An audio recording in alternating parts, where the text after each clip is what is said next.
Hello, welcome to Zen Study. हमारे modern history के इस कोर्स में आपका दोबारा से स्वागत है। जैसा कि आपको पता है, हमने 4-5 लेक्चर कर लिया है इस मॉडर्न हिस्ट्री के कोर्स का। मॉडर्न हिस्ट्री में हमने क्या क्या पढ़ा अब तक। हमने एडवेंट ऑफ यूरोपियन से शुरुआत की अपनी मॉडर्न हिस्ट्री की। हमने ब्रिटिश के एक्सपेंशन पॉलिसीज़ को देखा। हमने देखा कैसे ब्रिटिश अपना एक्सपेंशन कर रही है इंडिया में आके। ट्रेड करने के बहाने से आई हुई Portuguese, Dutch, Danish, French, British, इन सब के बीच में कैसे आपस में राइवलरी होती है। इन सभी स्टोरीज़ को, इन सभी हिस्ट्रीज़ को कलेक्ट करते हुए हम आगे बढ़ते हैं ब्रिटिश की विजय में। ब्रिटिश कैसे 1757 की बैटल ऑफ पलासी में सिराजुद्दौला को हराकर, बैटल ऑफ बक्सर के डिसिसिव बैटल में कैसे सुजाउद्दीन, मीर कासिम और शाह आलम को हराकर एक अपनी सुपरमेसी को साबित करती है।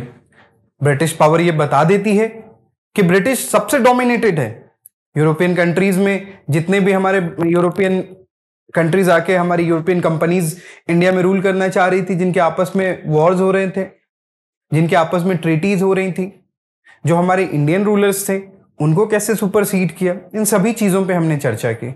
हमने एंग्लो मैसूर देखा, हमने एंग्लो मराठा देखा, हमने फॉरेन इन्वेजन्स भी देखे, अहमद शाह अब्दाली, नादिर शाह, इन सब के इन्वेजन्स को भी हमने देखा। और बाद में कहानी बदलती गई, तस्वीर बदलती गई। बैटल ऑफ पलासी, बक्सर और एंग्लो मराठा, इन सब चीज़ों के बाद ये साबित हो गया था कि अब ब्रिटिश ही है जो इंडिया में रूल करने वाली है। और अगर ब्रिटिश इंडिया में रूल करने वाली थी तो क्या वो गुड गवर्नेंस करने वाली थी? क्या वो हमारे वेलफेयर के लिए काम करने वाली थी? अगर हम टाइमलाइन की बात करें तो हम देखेंगे कि 1498 में वास्को डिगामा आते हैं। वास्को डिगामा आते हैं, कैलिकट में ट्रेड करते हैं। अब वास्को डिगामा ट्रेड करते हैं, उसके बाद और भी कई वाइसरॉयज आते हैं, जिनको वाइसरॉय बना के रेसिडेंट एडमिनिस्ट्रेशन बना दिया जाता है। आगे हमने देखा कि अलग अलग पावर्स आती हैं। हमने देखा डच आ रही है, हमने देखा डेनिश आ रहे हैं, हमने देखा कि ब्रिटिश आ रही है 1600 के आसपास में।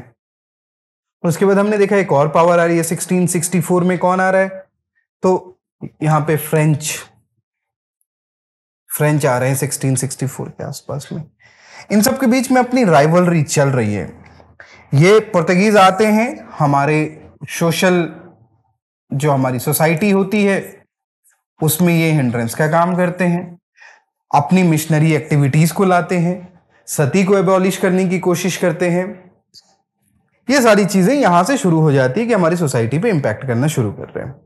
डेनिश ट्रेड में रहते हैं, डच ट्रेड में रहते हैं, ब्रिटिश और फ्रेंच के बीच में टसल चलती है। बाद में हमने देखा 1757 देखा, हमने बैटल ऑफ पलासी, हमने 1764 देखा बैटल ऑफ बक्सर। ठीक है, उसके बाद चीजें आगे बढ़ती गई। बहुत सारे हमने सिविल एंड ट्राइबल अपराइजिंग्स देखी, हमने संथाल रिवॉल्ट देखा, हमने पबना रिवॉल्ट देखा, हमने मुंडा रिवॉल्ट देखा, हमने बिरसा मुंडा मूवमेंट देखा। बहुत सारी अपराइजिंग्स, हमने दीकूज और भी कई सारे इवेंट्स को हमने कवर किया। जब हम 1764 से आगे बढ़ते, एक और इवेंट 1765 का, जिसको हम ट्रीटी ऑफ इलाहाबाद के नाम से जानते हैं। तो ये 1765 के बाद जब हम क्रोनोलॉजी में आगे बढ़ते हैं, कौन से इवेंट्स आते हैं, तो अब हम यहां पे देखेंगे कि एक मेजर इवेंट आता है 1857 का, जहां पे एक मेजर रिवॉल्ट हो जाता है। सारे सेपरेशन, सारी चीजों के अगेंस्ट में एक मेजर रिवॉल्ट हो रहा है। अब रिवॉल्ट तो हो गया, लेकिन रिवॉल्ट के पीछे की भी कई सारी स्टोरीज हैं। अब लोगों में अवेयरनेस भी आ रही है, हमारी सोसाइटी को जो हैम्पर करने की कोशिश की जा रही है। हमने पीजेंट रिवॉल्ट, हमने सिविल एंड ट्राइबल अपराइजिंग। जब आप रिवॉल्ट करेंगे, आप किसी चीज से परेशान हो जाएंगे, आप रिसेंटमेंट जाहिर करेंगे, तो उसके बाद आपके अंदर एक अवेयरनेस भी आती है। तो हमने 1857 का रिवॉल्ट देखा। अब हम देखते हैं कि जो हमारा आज का टॉपिक है वो है socio religious movements. Socio religious movements क्या है? मतलब हमारी सोसाइटी और हमारी रिलीजियस जो हमारी प्रैक्टिसेस हैं उससे रिलेटेड जो हमारे रिफॉर्म्स आए, उसी की बात हम करेंगे। हम डिफरेंट पर्सनालिटीज की बात करेंगे। राजा राम मोहन रॉय जैसे इंसान की बात करेंगे हम, जिनको फादर ऑफ मॉडर्न इंडिया कहा जाता है। हम बात करेंगे स्वामी दयानंद सरस्वती की बात करेंगे, जो बैक टू द वेदास की बात करते हैं। हम स्वामी विवेकानंद की बात करेंगे। Swami Vivekananda one of the greatest person of Indian history, उनकी बात करेंगे हम बात करेंगे डिफरेंट मूवमेंट्स की बात करेंगे। हम अलीगढ़ मूवमेंट की बात करेंगे, हम वहाबी मूवमेंट की बात करेंगे। कैसे क्या क्या रेनेसा ला रहे हैं। एक रेनेसा का जिक्र ब्रिटेन में होता है, यूरोप में होता है।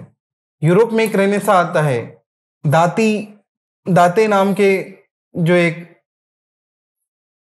पैरोडी बनाते हैं, जो पहले इंसान रहते हैं, जो चर्च के खिलाफ जाते हैं। ये सारी चीजें वहां रेनेसा हो रही थी। लेकिन जब इंडिया में रेनेसा की बात करते हैं तो एक सिग्निफिकेंट सोशल एंड रिलीजियस एक social and religious cultural upheaval due to alien British rule. अब क्या होता है ना कि इंडिया में कई लोगों ने अटैक किया। इंडिया में कई लोग, क्योंकि शासन प्रशासन की चीजें, ये सत्ता ऐसी ही चलती थी, कहीं पे किसी ने अटैक किया, कहीं पे किसी ने अटैक किया। तो टेरिटरी एक्सपेंशन पहले अटैक से ही चलती थी। तो इंडिया के लैंड पे भी कभी मुगल्स का राज रहा, कभी दिल्ली सल्तनत ने राज किया, कभी कुशान्स ने अटैक किया, कभी हमने देखा चोला डायनेस्टी में, अपने एंशिएंट इंडिया में देखते हैं चोला देखते हैं, पल्लवास देखते हैं, सभी आए। इंडो ग्रीक का भी शासन रहा, शाक्यज रूल भी रहे यहाँ पे। तो क्या डिफरेंट था ब्रिटिश के रूल में और जो अदर पावर्स आई? जो भी पावर्स इंडिया में रूल करने आती थी तो वो एलियन वाला बिहेवियर नहीं शो करती थी। वो इंडिया के ही कल्चर में, इंडिया के डाइवर्स कल्चर में आके वो अपने आप को एमलगेमेट कर लेती थी और फिर हमारे साथ कदम से कदम मिला के हमारे डेवलपमेंट के लिए काम करती थी। मुगल्स आए, मुगल्स ने इंडिया पे रूल किया और इंडिया पे रूल किया, बट नॉट, उन्होंने हमें अपनी कॉलोनी नहीं बनाई, उन्होंने हम अपना गुलाम नहीं बनाया। वो आए, उन्होंने हम पे राज किया और उन्होंने इस लैंड को अपना लैंड समझा और अपने लैंड की तरह यहाँ पे उन्होंने काम किया। यहाँ के लोगों को अपने आर्मी में रखा, यहाँ के लोगों को परसिक्यूशन नहीं किया किसी धर्म के नाम पे, किसी जाति के नाम पे। अगर हम रिलीजियस ऑर्थोडॉक्सी को हटा दें, कुछ पर्टिकुलर किंग्स की रिलीजियस ऑर्थोडॉक्सी को हटा दें, जो उनके शासन प्रणाली को अगर हम हटा दें, तो हम देखते हैं कि चाहे वो दिल्ली सल्तनत हो, चाहे मुगल एम्पायर हो, चाहे वो अशोका का रूल हो या कोई से भी शासन हो, उन्होंने ये वाली नीति नहीं अपनाई जो ब्रिटिश अपनाती थी। क्या ब्रिटिश क्या करती थी? क्या सोशो रिलीजियस में हम क्या बात करेंगे? तो हमने एक वर्ड का इस्तेमाल किया, एलियन ब्रिटिश रूल की बात की हमने। अपोजिशन टू वेस्टर्न कल्चर की बात हम कर रहे हैं। ब्रिटिश हमें एक एलियन वाला फीलिंग दे रही थी। हमें ऐसा लग रहा था कि हमें आके हमारे कल्चर के साथ, हमारे रिलीजियस प्रैक्टिसेस के साथ, इन सभी के साथ छेड़खानी करने का काम जो कर रही थी, तो वो एलियन, इसलिए हमने एलियन वर्ड का इस्तेमाल किया। और क्या दिक्कत हो रही थी? Opposition to western culture. Western culture हमारी भारतीय ट्रेडिशन, हमारी भारतीय संस्कृति, हम इसको सबसे सुपर मानते हैं और नो डाउट, इसमें कोई डाउट भी नहीं है कि Indian culture is a best culture, diverse culture. यहाँ पे कई रिलीजन, कई कास्ट, हमारे इंडिया सबसे बड़ी डेमोक्रेसी भी है अभी के टाइम में और इतिहास भी रहा है। हमने देखा है कि कैसे जो पहला गणराज्य वैशाली, वो भी हमारे इंडिया की देन है। तो ये सारी चीज़ों से भरा हुआ हमारा कल्चर, वहाँ पे आके ब्रिटिश अपने वेस्टर्न कल्चर को इम्पोज करने की कोशिश कर रहे हैं, अपनी मिशनरी एक्टिविटीज़ को इम्पोज करने की कोशिश कर रहे हैं। और क्या होता है? डिप्रेसिंग पोजीशन ऑफ वुमेन के बुरे हालात हैं, कास्ट बेस्ड इनइक्वलिटीज हो रही हैं हमारे यहाँ। ये हमारी खामियां भी हैं, हमारे इंडियन कल्चर की खामियां में भी से एक है। ये हमारी डिमेरिट्स है कि हम वुमेन को एम्पावर नहीं कर रहे हैं। हमारी वर्ण प्रणाली ऐसी है कि हम कास्ट सिस्टम को बहुत ज्यादा प्रमोट कर रहे हैं। आज के टाइम में भी कास्ट सिस्टम एग्जिस्ट करते हैं, लेकिन उस जमाने में कास्ट सिस्टम ऐसे एग्जिस्ट करते थे कि वहां अनटचेबल्स वाला सीन था। इन सभी चीजों पे अभी हम बात करेंगे। दूसरी चीज हम देखते हैं कि rise of intellectual middle class. Socio religious movement कहां से आएगा? कौन लोग हैं जो रेनेसा को लेके आएंगे? क्या यूं ही बैठे बैठे रेनेसा हो जाएगा? यूं ही बैठे बैठे सोशल रिलीजियस रिफॉर्म्स हो जाएंगे? रिफॉर्म्स का मतलब ही क्या होता है? किसी चीज को रिफॉर्म करना, दोबारा से पुनर्जन्म लाना। ठीक है, तो एक रेनेसा टाइप की चीजें होती है, पुनर्जागरण जिसको हम कहते हैं। तो rise of the middle class, जो मिडिल क्लास है उसके अंदर इंटेलेक्चुअल, जिसको हम मिडिल क्लास इंटेलिजेंसिया के नाम से भी जानते हैं, और values of equality, justice, etc.. दुनिया में जब ये दौर चल रहा था तो हमने फ्रेंच रेवोल्यूशन देख रखा था, हमने अलग अलग रेवोल्यूशंस देखे जहां पे हमने लिबर्टी, इक्विलिटी, फ्रेटर्निटी की बातें देखी। तो हमारे अंदर भी ये चेतना जाग रही थी, हमारे अंदर भी एक फीलिंग्स आ रही थी कि यार इक्विलिटी होनी चाहिए। What is this caste system? क्यों ये वर्ण प्रणाली जो हम एंशियंट सिस्टम से चलते हुए आ रहे हैं कि हाँ कोई पर्टिकुलर धर्म में पैदा हुआ है तो उसका प्रोफेशन वही रहेगा, वो हेरिडिटी चलती आएगी। तो इन सब चीजों पे बात करने के लिए बातें उठने लगती हैं। ब्रिटिश भी अपने वेस्टर्न कल्चर को इंपोज करते हैं, कुछ चीजों में ब्रिटिश का पॉजिटिव रोल भी रहता है, और उसमें हमारे कुछ फेमस लीडर्स लाइक राजा राम मोहन रॉय, हमारे स्वामी दयानंद सरस्वती, हमारे और भी कई लोग, इन सब का भी रोल रहता है। दिस नेसेसिटेड, इन सब चीजों की वजह से हमारी वुमेन पे ऑपरेशंस हो रहे हैं, इनइक्वलिटीज हो रही है, कास्ट बेस्ड इनइक्वलिटी हो रही है। तो ये सारी चीजें मिलकर एक socio religious reforms which is often termed as Indian renaissance, तो ये सारी चीजें मिलाकर सोशियो रिलीजियस रिफॉर्म्स की तरफ हमको लेकर जाती है। और इस सोशियो रिलीजियस रिफॉर्म्स में चूंकि हमारे कास्ट कल्चर को, हमारे इनइक्वलिटी वाली चीजों को, हमारे वुमेन के साथ जो ऑपरेशन हो रहा था, इन सभी चीजों को खत्म करने की बात की जाती है, रिफॉर्म करने की बात की जाती है, रिवाइवल करने की बात की जाती है। इसलिए इसको हम इंडियन रेनेसां के नाम से जानते हैं। अगर हम आगे बढ़े तो factors giving rise to desire for reform, रातों रात क्या रिफॉर्म की बात हो गई, अचानक से क्या रिफॉर्म्स आने लगते हैं? रिफॉर्म एक लंबा प्रोसेस है। रिफॉर्म आने के लिए आपके अंदर विल पावर होना चाहिए, आपको स्टैंड लेना पड़ेगा। जब गैलीलियो ने यूरोप में कहा कि अर्थ इज नॉट फ्लैट, उसको फांसी पे लटका दिया जाता है। जब दाते ने चर्च के खिलाफ पैरोडी की, कॉमेडी की, कॉमिक कैरेक्टर में उसने दर्शाया चर्च को, तो उसकी जान की आहुति ले ली जाती। तो रेनेसां के पीछे कई कुर्बानियां होती हैं, कई स्टेप्स होते हैं, एक प्रोसेस होता है, ये रातों रात वाली चीजें नहीं होती। क्या रीजंस थे? सबसे पहला रीजन हम देखेंगे impact of British rule. British चूंकि हमसे ज्यादा डेवलप्ड थे, वो उन्होंने आके हमें, वो कहते हैं व्हाइट्समैन बर्डन की बात करते हैं। वो कहते हैं कि ये सभ्य समाज नहीं है हिंदुस्तान का, वी आर नॉट कल्चर्ड, हम सिविलाइज नहीं है, हमारा कल्चर कोई कल्चर ही नहीं है।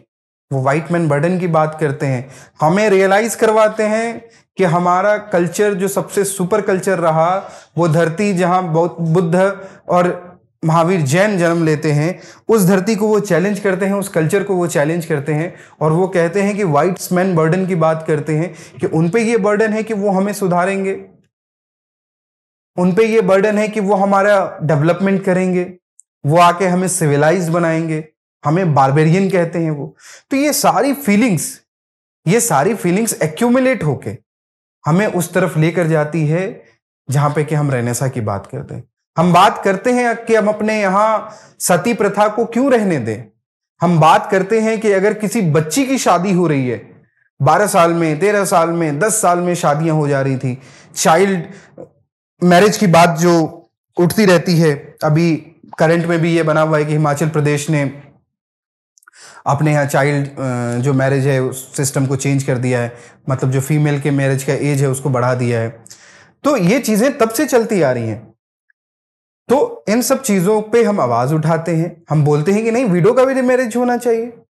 सती, what is this sati system in this, even जो हमारे 1800s के पीरियड आ चुके हैं, 1850 1857 का टाइम है ये, उस सिचुएशन में भी हम देख रहे हैं कि विडो रिमैरिज नहीं किए जा रहे हैं। विडो को कहा जा रहा है कि नहीं, आपको बहुत सादा जीवन जीना है, या तो फिर आप सती कर दो। और इन सब चीजों के पीछे भी एक इकोनॉमिक कॉज है। इकोनॉमिक कॉज क्या है? आप बोलोगे कि सर इस रिलीजियस पर्सपेक्टिव में आपने इकोनॉमिक कॉज कैसे डाल दिया? हर चीज के पीछे एक इकोनॉमिक कॉज छुपा होता है। अब ये पर्टिकुलर सपोज दैट पर्सन है, इसकी कुछ प्रॉपर्टी है, इसकी डेथ हो गई, अब इसकी प्रॉपर्टी का मालिकाना हक इसकी वाइफ को चला जाता है या फिर इसकी विडो को चला जाता है। लेकिन ये सोसाइटी उसको एक्सेप्ट नहीं करना चाहती है, या तो इसको सती करने के लिए कहा जाता है। सती का मतलब क्या होता है? सती का मतलब होता है कि अगर किसी पुरुष की मृत्यु हो जाती है तो उसके साथ जो अग्निदाह होता है उसमें उसकी पत्नी को भी डाल दिया जाता है। इसे हम सती सिस्टम कहते हैं, या फिर जो भी रिचुअल्स होते हैं उसके अकॉर्डिंग उसको सती कर दिया जाता है। तो ये सारी चीजों के पीछे एक इकोनॉमिक कॉज भी था। तो हमारे राजा राम मोहन रॉय जैसे इंटेलेक्चुअल लोग आते हैं, और इन चीजों पे आवाज उठाते हैं, और इसका क्रेडिट ब्रिटिश की जो हमारी टीजिंग पॉलिसी है उस पे भी जाता है। सोशल कंडीशन पे अगर हम बात करें, ripe for reform. Social condition, religious and social ills. अभी हमने देखा कि हमारी रिलीजियस प्रैक्टिसेस, आपको मैं बोलूं कि कुछ रिलीजियस प्रैक्टिसेस ऐसी होती हैं, हमें कह दिया जाता है कि शाम के वक्त झाड़ू नहीं देना है। क्यों नहीं देना है भाई? इसके पीछे का फैक्ट क्या है? बस हम अपनी प्रैक्टिसेस जो एक चलता हुआ आ रहा है, किसी पर्टिकुलर धर्म में ये बात कह दी गई तो उसको हम मान लेते हैं without any offence. I would like to say you that कि क्या हम क्वेश्चन रेज करते हैं? और आज से 200 साल पहले की बात हो रही है, क्या हम क्वेश्चन रेज कर रहे थे? तो जो हमारे इल्स थे, जो हमारे, नो डाउट रिलीजन हमें एक बेहतर इंसान बनाते हैं, लेकिन उस रिलीजियस प्रैक्टिसेस के पीछे भी, उस शेडो के पीछे भी कई चीजें ऐसी होती हैं जो हमें मिसगाइड भी करती हैं, जिसके पीछे कोई फैक्ट नहीं होता। बल्कि अगर आप अकॉर्डिंग टू सोशियोलॉजी चले, मैक्स वेबर रिलीजन की बात करते हैं, तो रिलीजन एक साइंटिफिक टर्म है, लेकिन हम रिलीजन के पीछे के टेक्निक्स को नहीं समझते। आए दिन हम देखते हैं कई सारी रिलीजियस प्रैक्टिसेस की वजह से बहुत सारे सोशल एविल्स भी हो जाते हैं, सोशल इल्स भी हो जाते हैं। कई रिलीजियस पर्सन्स होते हैं बिलोंगिंग टू डिफरेंट रिलीजन्स, जो एट द एंड पता चलता है क्रिमिनल एक्टिविटीज में इन्वॉल्व है। तो हम फैक्ट्स के पीछे आवाज नहीं उठा रहे थे, उस टाइम भी यही हो रहा था। जो रिलीजियस पर्सन्स थे, जो हमारे रिलीजियस लीडर्स होते थे, वो हमें मिसगाइड करते थे, आज के टाइम भी करते हैं, पास्ट में भी करते थे। तो वो चीजों को जानने के बाद हमें एज अ टूल इस्तेमाल करते थे। तो ये रिलीजियस और सोशल प्रैक्टिसेस के पीछे हमने आवाज उठाना स्टार्ट किया। डिप्रेसिंग पोजीशन ऑफ वुमेन, हमने बात की वुमेन के बारे में। वुमेन की कोई इज्जत नहीं है, वुमेन को ना हम एजुकेशन दे रहे हैं, वुमेन को ना हम हेरिडिटरी राइट दे रहे हैं, वुमेन के साथ सती हो रहा है, वुमेन की बिना किसी गलती के अगर वो विडो बन जा रही तो उसको रिमैरिज नहीं किया जा रहा है। ये सारी चीजें, ये सारी प्रैक्टिसेस चल रही थी, जिसके पीछे वुमेन डिप्रेशन, वुमेन को कहीं ना कहीं फर्स्ट सिटीजन की तरह डील नहीं किया जा रहा था। वो रिस्पेक्ट जो वो डिजर्व करती हैं, जेंडर इक्वलिटी की बात नहीं हो रही थी, इक्वलिटी तो छोड़िए, टोटली इनइक्वलिटी की बात हो रही थी। ये सारी चीजें होती हैं। कास्ट प्रॉब्लम होती हैं, अगर कोई जूते बनाने वाला है, उसका बच्चा जूता बनाने वाला ही बनेगा। अगर कोई प्रीस्ट है तो हेरिडिटी में ही उसका बच्चा प्रीस्ट बन जाएगा। जो हमारे वर्ण सिस्टम होते हैं, जिसमें हम देखते हैं ब्राह्मण्स, जो हमारे 4 वर्ण सिस्टम होते हैं, ब्राह्मण, क्षत्रिय, कायस्थ एंड शूद्र, तो महिलाओं को शूद्र वाले कैटेगरी में डाला जा रहा था। आप किसी कास्ट से बिलोंग कर रहे हैं, you will be treated like शूद्र। तो ये सारे problems, social ills, religious practices, caste system, सब बहुत प्रिविलेंट हो गई थी। और इन सब चीजों को डील करने के लिए ही ये रेनेसा, लोगों में ये अवेयरनेस रातों रात तो आ नहीं सकती थी, लेकिन चूंकि सब लोग सफर कर रहे थे, तो ऐसे सिचुएशन में एक जरूरत पड़ती है रेनेसा की, और कहीं ना कहीं धीरे धीरे ये रेनेसा में टर्न लेता है। तीसरा एक पॉइंट हमने लिखा, अपोजिशन टू वेस्टर्न कल्चर। हमने डिस्कस किया अभी वेस्टर्न कल्चर के बारे में। वेस्ट अपनी सारी एक्टिविटीज, आज भी देखिए हम वेस्ट को फॉलो कर रहे हैं, हमने अपने कल्चर को पीछे छोड़ दिया। चूंकि वेस्ट मॉडर्नाइजेशन है, वेस्ट इंपोज करके गया हमारे यहां, तो हमने वेस्ट को फॉलो करना शुरू कर दिया। आज अगर आप एथनिक वेयर में निकलते हैं, ट्रेडिशन, अपने ट्रेडिशन को फॉलो करते हैं, तो you will be dealt like a very unique person. आप 10 में एक अलग ही दिखेंगे, आप हंसी का पात्र बन जाएंगे। तो ये वेस्टर्न कल्चर इंपोजिशन की चीजें वहां से ही हो रही थी। आगे हम देखते हैं new awareness among enlightened Indians. अब कुछ इंडियंस थे उस दौर में, they belong to rich class, उन्होंने एजुकेशन लिया, उन्होंने वेस्टर्न एजुकेशन को भी समझा, उन्होंने इंडियन एजुकेशन को भी समझा, और फिर दोनों को मिलाकर देखा तो वो एनलाइटेंड हो चुके थे। उन्हें पता था कि हमारा कैसे इस्तेमाल किया जा रहा है, कैसे हमें कॉलोनी बनाया जा रहा है, कैसे हमारे साथ ड्रेन ऑफ वेल्थ किया जा रहा है। दादा भाई नौरोजी टाइप के ग्रैंड ओल्ड मैन पर्सन, बहुत knowledgeable person, member of parliament बनते हैं जाके फिंसबरी कॉन्स्टिट्यूएंसी से। उस दौर में ऐसे ऐसे इंटेलेक्चुअल पर्सन जब निकल के आते हैं, जो इनलाइटेंड पर्सन होते हैं, तो वो हमें टॉर्च बेयरर का काम करते हैं, हमें रास्ता दिखाने का काम करते हैं। तो ये सारे फैक्टर्स थे जिसकी वजह से हमारे यहाँ जो डिजायर है, रिफॉर्म्स की जो डिजायर है, वो पनपते हैं। अब हम देखेंगे इंपैक्ट ऑफ ब्रिटिश रूल। क्या क्या इम्पैक्ट अभी मैंने आपसे चर्चा भी किया, अब इन पॉइंट को मैं डिस्कस भी कर देता हूं आपके सामने कि प्रेजेंस ऑफ जो कॉलोनियल गवर्नमेंट का प्रेजेंस था इंडियन सॉइल में played a complex decisive role in crucial phase of modern Indian history. जो कॉलोनी है वो हमें डे बाय डे रियलाइज करवा रही है, वो हमें सप्रेस कर रही है, उसको हमें रियलाइज करवा रही है कि you are colony, you are slaves, हम तुम्हें रूल कर रहे हैं। इस चीज का हमें एहसास हो रहा था, हमारी ही मिट्टी में हम किसी और के द्वारा रूल किए जा रहे थे। हम देखते हैं कि ब्रिटिश रूल इंडियन सोसाइटी और कल्चर, इंडियन सोसाइटी और कल्चर से बिल्कुल डिफरेंट था उनका कल्चर। जहां हम मिलजुल के रहने की बातें करते थे, वो वहां डिवाइड एंड रूल की बात करते थे। जहां हम अपने कल्चर को फॉलो करते थे, रिलीजियस प्रैक्टिसेस को फॉलो करते थे, वो हमारे प्रैक्टिसेस को एविल्स में बता दिया करते थे। तो हमें ऐसे सिचुएशन में हमें लगता है कि British rule on Indian society and culture was widely different from, बहुत डिफरेंट था। तो वो एक सेंस ऑफ एलियनेशन वाली फीलिंग आ रही थी हमें। हमने एक और चीज देखा कि बहुत सारे, मैंने आपको डिस्कस भी किया कि बहुत सारे इन्वेडर्स जो आए इंडिया में, वो इंडिया में आके सेटल हो जाते थे और एब्जॉर्ब कर लेते थे यहां के सुपीरियर कल्चर को और लोगों के साथ पॉजिटिवली इंटरेक्ट करते थे। चाहे वो बाबर हो, चाहे हुमायूं हो, चाहे अकबर हो। अकबर ने रूल किया इंडिया को, अकबर ने मैट्रिमोनियल अलायंस बनाए, उसने अपनी आर्मीज में सारे रिलीजन, सारे कास्ट को रखा। इवन द ऑर्थोडॉक्स रूढ़ीवादी औरंगजेब की भी अगर हम बात करें तो उसकी भी आर्मी में सबसे ज्यादा हिंदू सेना होती है। तो रूल करने का एक तरीका होता है, हर राज्य की अपनी एक आइडियोलॉजी होती है। तो उसकी ऑर्थोडॉक्सी आइडियोलॉजी थी, लेकिन आप देखें उसके सेना में सबसे ज्यादा हिंदू सेनापतिज होते हैं और सेनाज होते हैं। तो वो उनका अपना अंदाज होता है और उन्होंने यहां के कल्चर को अडॉप्ट किया। भारत की धरती में आके वो भारतीय ही बन गए। लेकिन ब्रिटिशर्स क्या कर रहे हैं? भारत को सिर्फ एक मार्केट की तरह, सिर्फ एक मार्केट की तरह, और वो हमारा शोषण कर रहे हैं। हमारी जमीन पे शोषण कर रहे हैं, हमारे कल्चर पे शोषण कर रहे हैं, हम पे टैक्स लगा रहे हैं, हमारी प्रॉपर्टीज को हिंडर कर रहे हैं, हमारी फीमेल्स के साथ बदतमीजियां कर रहे हैं। तो ये सारी चीजें एक रीजन बनती है सोशल रिफॉर्म्स के लिए। अब अगर हम देखें रिलीजियस एंड सोशल इल्स क्या थे, हमने देखा अभी कि इंडियन सोसाइटी की अगर हम बात करें तो वो कई सारी चीजों में विशियस वेब में फंसा हुआ था। अभी भी हम रिलीजियस सुपरस्टिशंस में फंसे हुए थे, हम जादू टोना इन सब चीजों में। जब हम मॉडर्न टाइम में आ चुके हैं तब भी हम किसी बीमारी को कोई जादू टोना समझ के डील कर रहे हैं।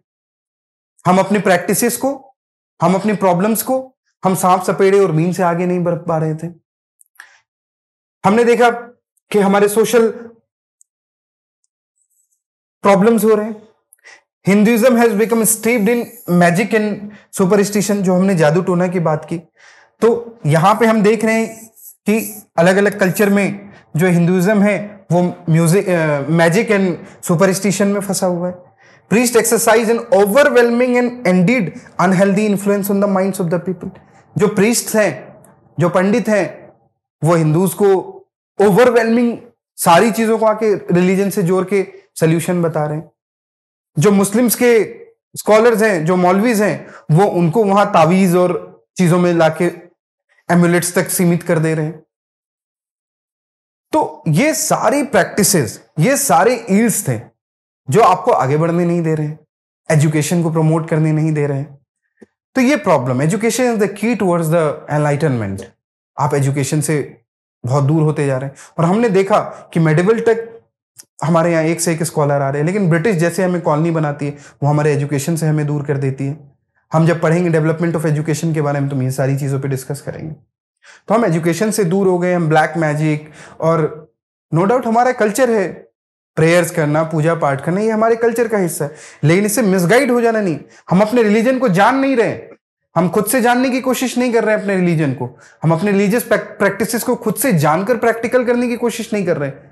जो हमारे प्रीस्ट, जो हमारे मौलवी आके कह दे रहे हैं उस पर हम ब्लाइंड फेथ कर ले रहे हैं। तो ये सारे रीजंस बनते हैं हमारे रिफॉर्म्स के लिए। अगर हम वुमेन की बात करें, वुमेन का बहुत बड़ा रोल हमारी सोसाइटी, हमारे पॉपुलेशन को आगे बढ़ाने में, हमारे कल्चर को आगे बढ़ाने में, हमारी फैमिली को बढ़ाने में सबसे बड़ा रोल वुमेन का। लेकिन वहां वुमेन डिप्रेसिंग क्लास बन के चल रही हैं, कोई इक्वल रिप्रेजेंटेशन नहीं, और सोशल कंडीशन उनकी बहुत खस्ती हालत में। पोजीशन ऑफ वुमेन की अगर हम बात करें, डिस्ट्रेसिंग है बिल्कुल। अगर हम बात करें कि जो बच्चियां हो रही हैं, फीमेल इन्फेटिसाइड की अगर हम बात करें कि अगर किसी कपल को कोई चाइल्ड हो रहा है और वो फीमेल हो रही है तो उसको मार दिया जाता है। थैंक गॉड कि आज ये चीजें बहुत हद तक कंट्रोल हो गई हैं, लेकिन अगर हम उस टाइम की बात करें तो फीमेल इन्फेटिसाइड हम देख रहे हैं कि जो फीमेल बच्चियां पैदा हो रही हैं उनको मार दिया जा रहा है। क्यों? क्योंकि वो फीमेल है, उनको नीच निगाहों से देखा जा रहा है। बहुत सारे स्टेट में हमने बहुत कॉमन देखा, इन द रिसेंट ईयर्स भी देखा हमने। आज से अगर हम 50 ईयर्स पीछे जाएं तो भी हमने देखा, हरियाणा स्टेट में हमने देखा, और भी कई स्टेट हैं जहां पे ये चीजें थोड़ी ज्यादा प्रिविलेंट थी। लेकिन due to the awareness programmes of government, enlightenment, ये सारी चीजें बेहतर हो पाई हैं। आज हम देखते हैं कि ओलंपिक में जाके गोल्ड लेने की बात हो या पैरा ओलंपिक में जाके गोल्ड लेने की बात हो, हमारी बेटियां सबसे आगे रहती हैं। तो ये चीजें वहां पे एक ऑर्थोडॉक्सी बनी हुई थी। वहां पे फीमेल्स को पैदा होने से पहले भी मार दिया जा रहा था, पैदा होने के बाद भी मार दिया जा रहा था। और चाइल्ड मैरिज, 10 साल की बच्चियां हैं, 10 साल में शादी करवा दी जा रही है। प्रैक्टिस ऑफ पॉलीगेमी, और खास करके सती सिस्टम इन बंगाल। पॉलीगेमी क्या है? पॉलीगेमी की अगर हम बात करें तो बहुविवाह जिसको हम कहते हैं कि एक पर्सन है, वो एक्स से भी शादी कर रहा है, वाई से भी शादी कर रहा है, जेड से भी शादी कर रहा है। ये सिस्टम हम देखते हैं। सती के बारे में हमने ऑलरेडी डिस्कस किया। तो ये सारी चीजें वहां पे प्रॉब्लम्स चल रही हैं। आगे अगर हम कास्ट की बात करें, कास्ट में क्या प्रॉब्लम हो रही है? डिफरेंट डिफरेंट कास्ट, उनके साथ परसिक्यूशन हो रहा है। जो इनकी हायरार्की है उसके अकॉर्डिंग काम किया जा रहा है। इनकी हायरार्की में कोई चेंजेस ही आने नहीं दिए जा रहे। इनको एजुकेशन से दूर रखा जा रहा है। At the bottom of the leader camp the untouchables, और इनको अनटचेबल्स किया जा रहा है। अगर कोई ब्राह्मण है तो इसके सामने कोई दलित आके बैठ भी नहीं सकता, उनके सामने से क्रॉस भी नहीं कर सकता, उनके साथ खाना नहीं खा सकता, कुछ भी नहीं कर सकता। तो ये चीजें, कास्ट सिस्टम तो खैर आज भी इंडिया में बहुत प्रेवलेंट है, लेकिन वो अनटचेबिलिटी वाला, चूंकि अनटचेबिलिटी को इंडियन कॉन्स्टिट्यूशन में शामिल किया गया। गांधी के विचार जो थे, गांधी के विचार ये थे कि अनटचेबिलिटी सबसे बड़ा पाप है, उस चीज को खत्म किया जाए। गांधी ने उसके लिए बहुत काम किया। तो ये चीजें हम देखते हैं कि वहां पे ये चीजें बहुत प्रेवलेंट थी। शेड्यूल कास्ट, और they came to be called later the untouchable, suffered from numerous, उनको पानी नहीं पीने दिया जाता था। एक कुआं है अगर, तो उसमें पानी नहीं पीने दिया जाता था। और इससे रिलेटेड कई कहानियां भी लिखी गई। तो ठाकुर का कुआं, एक कहानी बहुत फेमस लिखी गई। उसमें हमने देखा कि कैसे एक दलित फैमिली है जिसको कि पानी पीने नहीं दिया जा रहा है, और कैसे वो स्ट्रगल कर रही है पानी लेने के लिए। तो ये सारी चीजें वहां पे चलती हैं, और ये चीजें आगे की तरफ बढ़ती हैं। अपोजिशन टू वेस्टर्न कल्चर की हमने ऑलरेडी बात कर ली। अब अवेयरनेस अमंग एनलाइटेंड इंडियंस, जो हमारे एनलाइटेंड इंडियंस की अगर हम बात करें कि ये जो फॉरेन पावर है, ब्रिटिश आके यहां रूल कर रही है, उनको पढ़े लिखे स्लेव्स चाहिए थे, तो उन्होंने पढ़ाना स्टार्ट किया। उन्होंने they give birth to the awakening, उन्होंने लोगों को अवेकन करने का भी काम किया। डायरेक्टली इनडायरेक्टली हम उनकी वजह से अवेक भी हो रहे थे, हमारे अंदर जागरूकता भी आ रही थी। हमने देखा कि there was awareness that vast country like India had been colonised by a handful of foreigners. हमारे अंदर ये फीलिंग आने लगी कि एक छोटी सी कंट्री है ब्रिटेन, और वो हमें आके गुलाम बना रही है। हमारा देश इतना बड़ा, हमारी पॉपुलेशन इतनी बड़ी, हम इतने पावरफुल कल्चर वाले, और वो हमें अपनी कॉलोनी बना के रख रही है। तो ये अवेकनिंग हमारे अंदर आने लगी, और because of weakness with the Indian social structure and culture, और हमें ये रियलाइजेशन भी हुआ कि इसके पीछे की वजह क्या है, हमारी कमजोर सोशल, और जो हमारी सोशल स्ट्रक्चर है और जो हमारा कल्चर है, उसके वजह से हम कहीं ना कहीं जो ब्रिटिश हुकूमत है उसके कॉलोनी बन रहे हैं। ये सारी चीजें कनेक्टिंग द डॉट आप देखिए, एक तरफ वुमेन सप्रेस हो रही है, कास्ट सिस्टम की वजह से अनटचेबल सप्रेस हो रहे हैं, हमारे वेस्टर्न एजुकेशन की वजह से प्रॉब्लम आ रही है, वेस्टर्न कल्चर की वजह से प्रॉब्लम आ रही है, इम्पोजिशन हो रहा है, कुछ इनलाइटन लोग हैं जो आके हमें जागरूक भी करने की कोशिश कर रहे हैं। ये सारी कहानियां बनती हैं। अब हम देखेंगे कि अगर ये सारे रीजंस थे जिसकी वजह से प्रॉब्लम्स आ रही थी सोसाइटी में, तो कैसे ये सारी चीजें चेंज होती हैं, कौन कौन से स्टेप्स लिए जाते हैं, और सोशल रिफॉर्म्स की अगर हम बात करें तो क्या सोशल रिफॉर्म्स होते हैं, सोशल रिफॉर्म्स में क्या क्या पैटर्न होता है। तो अगर हम आइडियोलॉजिकल बेसिस की बात करें तो reform service class, English educated Bengali youth etc, कौन थे इसके बेस, जो social and ideological base of reforms था। तो अगर हम देखें तो जो सर्विस क्लास वाले लोग थे, जो लोग सर्विस में थे, जो इंग्लिश एजुकेटेड बंगाली यूथ थे, जो बंगाल, क्योंकि सारा गेम हमारे इंडियन इंडिपेंडेंस का शुरुआत उसकी बंगाल से ही होती थी, Bengal was the main centre of the British, that's why. तो जो लोग इंग्लिश एजुकेशन, जो वेस्टर्न एजुकेशन लेने के बाद उस चीज को समझ चुके थे, तो ये लोग हमारे सोशल बेस बनते हैं। इनकी वजह से ही एक बेस बन पाता है, एक शुरुआत हो पाती है। और अगर हम देखें तो ideological base of the movement based on the rationalism of Raja Ram Mohan Roy and Akshay Kumar Datta, secularism, religious, universalism and humanism.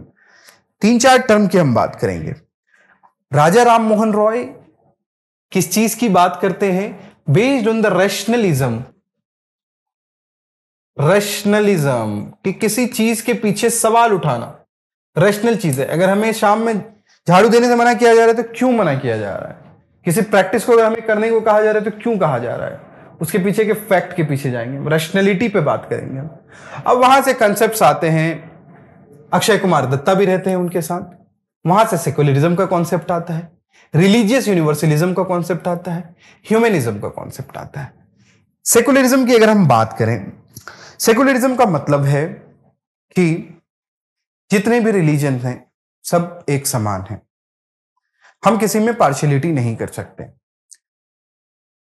यह सेकुलरिज्म का जिक्र हमारे कॉन्स्टिट्यूशन में भी है। अगर हम सेकुलरिज्म की बात करें, अगर हम बात रिलीजियस यूनिवर्सलिज्म और ह्यूमनिज्म की करें, रिलीजियस यूनिवर्सलिज्म की बात करें और हम ह्यूमनिज्म की बात करें, ये सारे कल्चर हमारा इंडियन कल्चर है। सेकुलरिज्म मतलब सारे रिलीजन सेम है, हमने अपने पास्ट में भी देखा, हमने मेडिवल पीरियड में भी देखा, हमने एंशियंट पीरियड में भी देखा कि एक सेकुलर बिहेवियर इंडिया के कल्चर का रहा है। अगर हम रिलीजियस यूनिवर्सलिज्म की बात करें तो राजा राम मोहन राय कहते हैं कि भले ही गॉड के फॉर्म चेंज हो जाए, ये मोनोइज्म की बात करते हैं, एक भगवान की बात करते हैं। राजा राम मोहन रॉय एक भगवान की बात करते हैं, ये आइडल्ट्री के खिलाफ बात करते हैं। ये कहते हैं भगवान के form, the way you are praying your god is different but the god is not different. ये मोनोइज्म की बात करते हैं, मल्टीपल गॉड सिस्टम को ये नकारते हैं और ये कहते हैं कि पूरा यूनिवर्स एक ही रिलीजन से बंधा हुआ है, एक ही गॉड से बंधा हुआ है। ह्यूमनिज्म की अगर हम बात करें तो ह्यूमनिज्म हमारी मानवता की बात करता है, जो कास्ट सिस्टम को कहीं ना कहीं खत्म करने की बात करता है। यह कहता है कि कोई आदमी अगर शूद्र है या कोई आदमी अगर ब्राह्मण है, बट ह्यूमनिज्म के बैकग्राउंड पे they both are same. We can't जज them with their caste, we can't जज देम विद देयर प्रोफेशंस। तो इन सब चीजों पे बात करते हैं। और बाद में 2 स्ट्रीम निकल के आते हैं सोशो रिलीजियस रिफॉर्म्स के।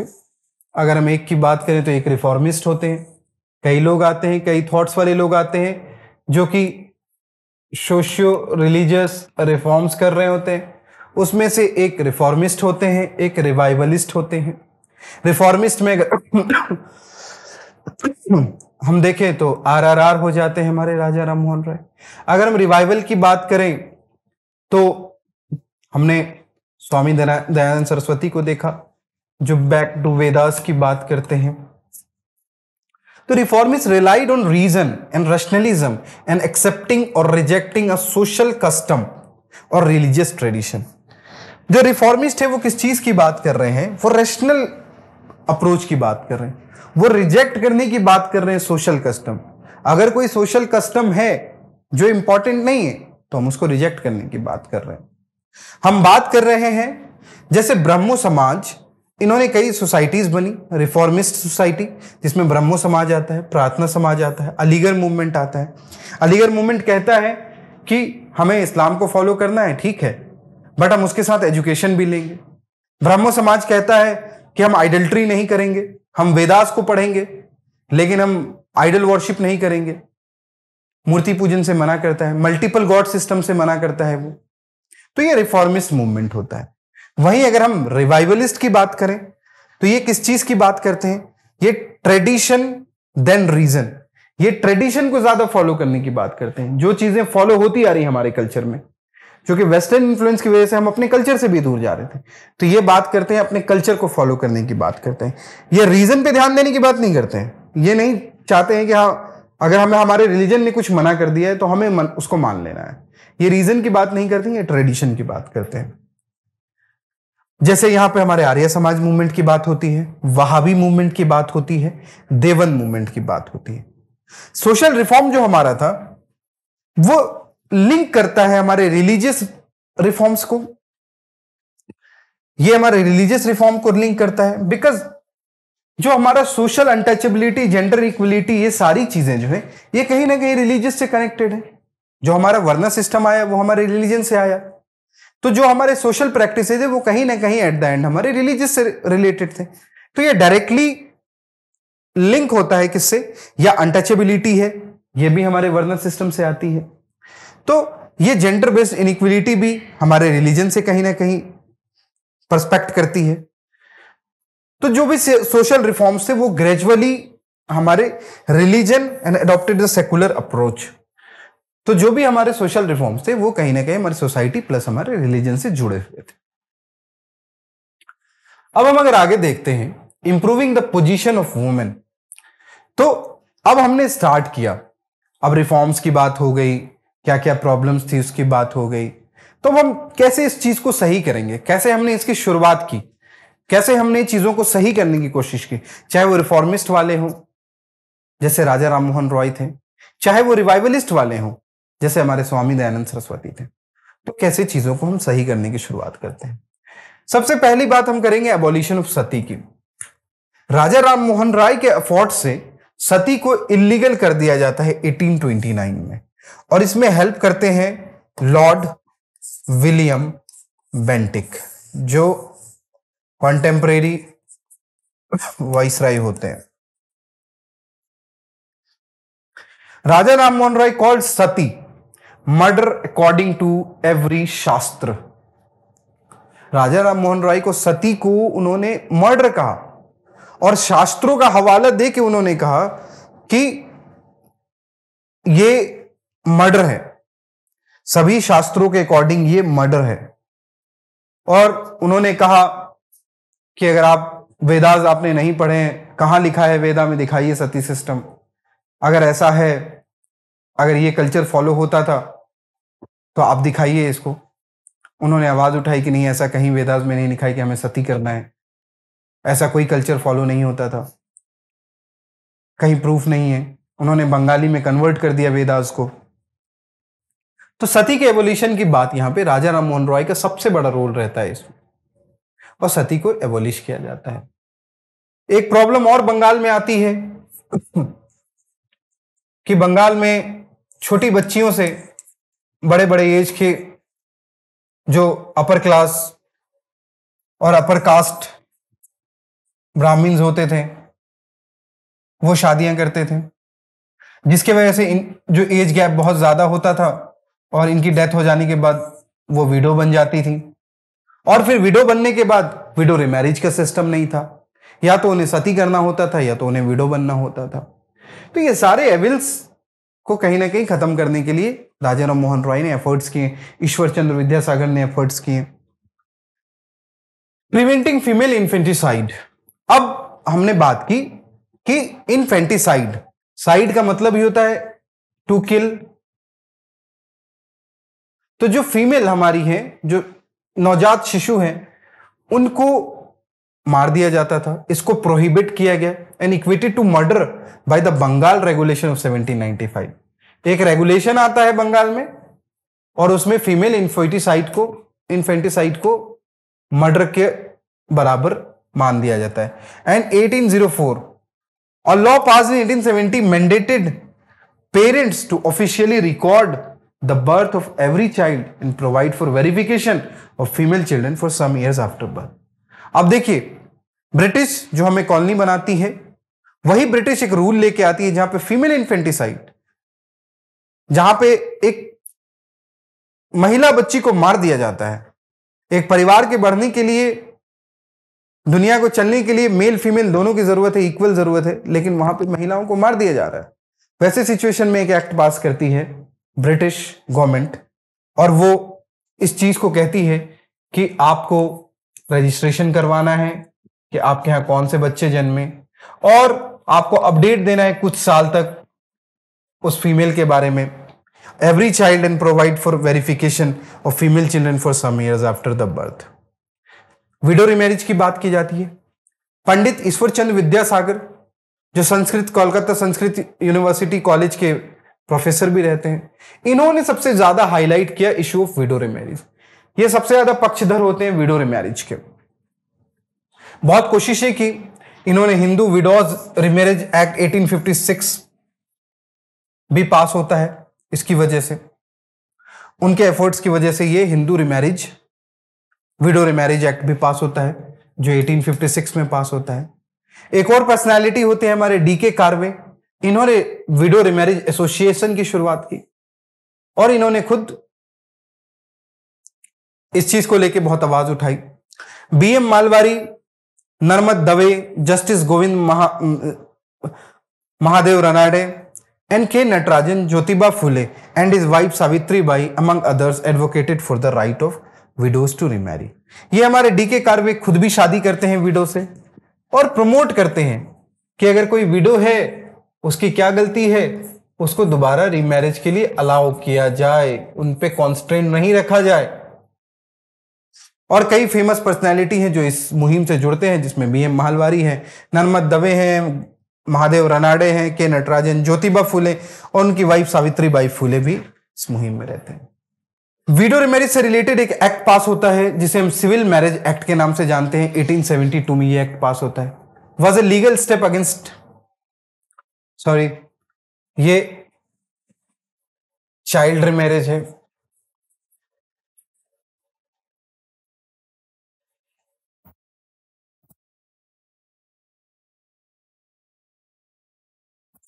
चाइल्ड मैरिज, तो एक नेटिव मैरिज एक्ट पास होता है जो पहला लीगल स्टेप होता है 1872 में चाइल्ड मैरिज के अगेंस्ट में। चाइल्ड मैरिज के अगेंस्ट में काम करते हैं। और चाइल्ड मैरिज के अगेंस्ट में, जब भी चाइल्ड मैरिज के अगेंस्ट में बात आती है तो सबसे मेन पर्सनैलिटी हमारे बीएम मलाबारी हो जाते हैं।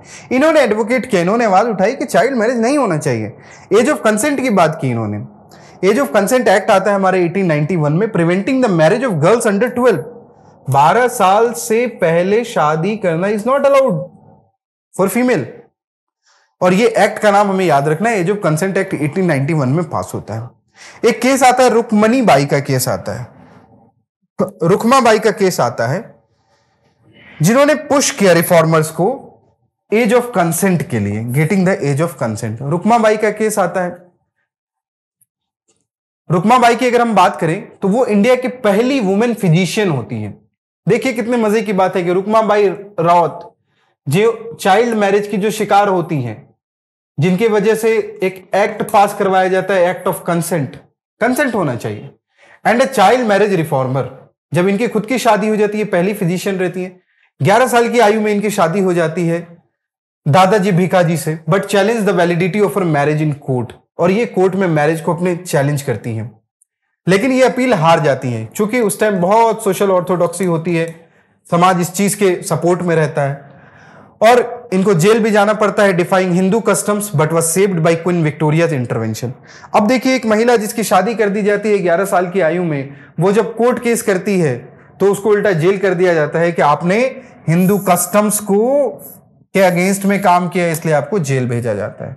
But reformer such as B M Malabari, हमने बात किया कि जब चाइल्ड मैरिज की बात आएगी तो बी महालबारी का नाम आएगा, रामाबाई रनाडे का नाम आएगा, और इन्होंने रुकमबाई डिफेंस कमिटी बनाई to bring the case to public attention.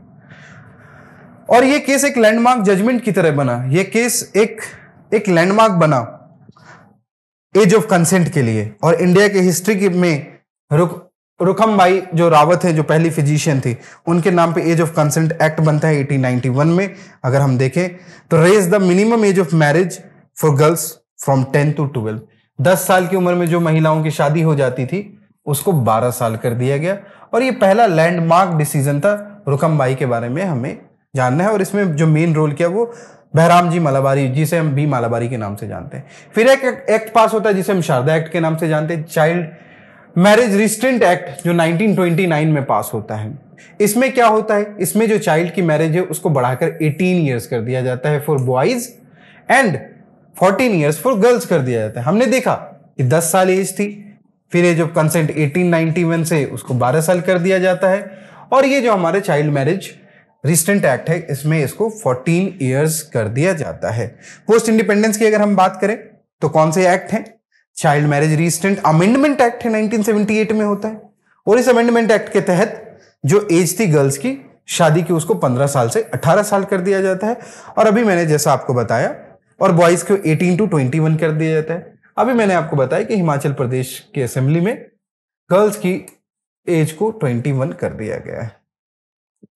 तो ये बात थी हमारी चाइल्ड मैरिज से रिलेटेड। अब एजुकेशन फॉर वुमेन की बात अगर हम करें तो एजुकेशन फॉर वुमेन के लिए कलकत्ता में एक फीमेल जुवेनाइल सोसाइटी बनाई जाती है, एस्टेब्लिश बाय क्रिश्चियन मिशनरीज इन 1819।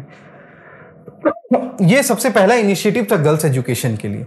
अब जब पढ़ेगा इंडिया तो बढ़ेगा इंडिया। अभी स्कीम्स चलते हैं बेटी बचाओ बेटी पढ़ाओ। अब देख रहे हैं अभी भी हम वुमेन के एम्पावरमेंट के लिए काम कर रहे हैं। ये जो फाउंडेशन है, ये जो बेस है, वो वहीं से शुरुआत हुई थी। पहली बार 1819 में, आज से 200 साल पहले, जुवेनाइल सोसाइटी बनाई जाती है क्रिश्चियन मिशनरी के द्वारा। जगत शंकर सेठ होते हैं जिन्हें नाना के नाम से जानते हैं और भाऊ दाजी के नाम से जानते हैं। Jyotiba Phule and his wife Savitribai Phule first school for girls at Bhidewada Pune in 1848। जो सावित्रीबाई फूले होती हैं वो पहला स्कूल बनाती हैं गर्ल्स के लिए। Alexander society of Parsis, Parsis भी एक अलेक्जेंडर सोसाइटी बनाते हैं with Lord Dalhousie banking Charles Wood dispatch. तो ये सारी चीजें वुमेन के एजुकेशन के लिए पास की जाती हैं। वुमेन के लिए कुछ कुछ ऑर्गेनाइजेशन भी बनाए जाते हैं वुमेन के एम्पावरमेंट के लिए। जैसे पंडित रामाबाई सरस्वती एक फाउंडेशन बनाती है जिसे हम आर्य महिला समाज के नाम से जानते हैं। रामाबाई रनाडे एस्टेब्लिश करती हैं लेडीज सोशल कॉन्फ्रेंस, जिसको हम भारत महिला परिषद के नाम से भी जानते हैं, इन बॉम्बे 1904 में इन्होंने बनाया। अब देखिए कुछ पर्सनैलिटीज हैं। पंडित रामाबाई जो काम करती हैं किसके लिए, जो फीमेल के लिए काम करती हैं। रामाबाई रनाडे ये किसके लिए काम करती हैं, तो ये भी फीमेल एजुकेशन के लिए काम करती हैं। तो डिफरेंट पर्सन्स आते हैं, डिफरेंट लोग आते हैं, सोशल रिफॉर्मर्स आते हैं और काम करते हैं। इंडियन वुमेन कॉन्फ्रेंस अगर हम देखें, AIWC की स्थापना होती है, ऑल इंडिया वुमेन्स कॉन्फ्रेंस की स्थापना होती है, जिसको बनाते हैं मैग्रेट कैजन्स होती हैं, बनाती है 1927 में। पटना में ये वुमेन्स कॉलेज भी बनाती हैं। तो वुमेन्स के लिए ये फिर काम होने लगता है और उनके एम्पावरमेंट के लिए काम होता है। अदर लेजिस्लेशन क्या आते हैं, और भी क्या एक्ट आते हैं, तो हमने देखा सोशल रिफॉर्म्स के तहत Hindu women's right to property act आता है, प्रॉपर्टी में हेरिडिटी राइट दिया जाता है उनको। फैक्ट्री एक्ट आता है, Hindu marriage and divorce act आता है कि कैसे डाइवोर्स करना है, डाइवोर्स देना is was not allowed at that time. Social reforms के तहत भी ये आता है कि आप कैसे डाइवोर्स दे सकते हैं। स्पेशल मैरिज एक्ट आता है, Hindu minority and guardianship act आता है, Hindu adoption and maintenance act आता है, separation of immoral traffic in women. तो वुमेन से रिलेटेड बहुत सारी, मैटरनिटी बेनिफिट एक्ट आता है। आपने देखा शुरुआत कहां, चाइल्ड मैरिज और सती से हो रही है, और आज हमारे फैक्ट्रीज एक्ट बन रहे हैं, मैटरनिटी एक्ट बन रहे हैं। ये सारी चीजें हमने इस चैप्टर में हमने एक बेस देखा कि सोशल रिफॉर्म्स में क्या क्या बेस थे। आगे आने वाले चैप्टर में हम देखेंगे क्या क्या इवेंट्स हुए, कौन कौन से फेमस पर्सनालिटीज थे जिन्होंने इस इवेंट्स के लिए काम किया। ये सोशल रिलीजियस कैसे हमारे सोसाइटी को चेंज करता है, कैसे हम इस कॉलोनी जो हमने जिसे हमने कॉलोनी बना रखी थी, ब्रिटिश पावर जिसके अंडर में हम कॉलोनी बन के रह चुके थे, उसको हम कैसे फाइट करते हैं अपने सोशल रिलीजियस रिफॉर्म्स के द्वारा, कैसे इनका रोल रहता है, आने वाले चैप्टर में हम डिस्कस करेंगे। Thank you.